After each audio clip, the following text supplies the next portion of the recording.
Adult Big Four. At syempre, kasama rin natin ang Bring It On host na sina Pamo, Fifth, and Dawn. Hello, Team Online! Check out the official YouTube channel ng Pinoy Big Brother.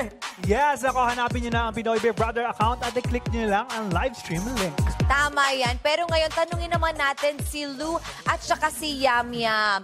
Lou and Yam Yam, ano bang payo ang pwede nyong maibigay sa mga bagong Teen Star Dreamers? Ang may papayo ko lang po sa ating bagong Star Dreamers, Teen Star Dreamers, ay maging strong, tsaka be true. Yun po. Lemon lang. Maraming times na gusto nyo sumuko pero wag.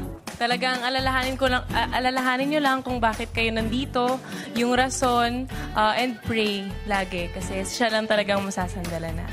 Ayun. Thank you, guys! Makakasama pa po natin ang Batch 2 Adult Big Four hanggang mamaya. Kaya tumutok lamang kayo at sa ating pagbabalik, isa-isa na nating makikilala ang bagong teen housemates and Star Dreamers. Dito lang yan sa Pinoy Big Brother 8!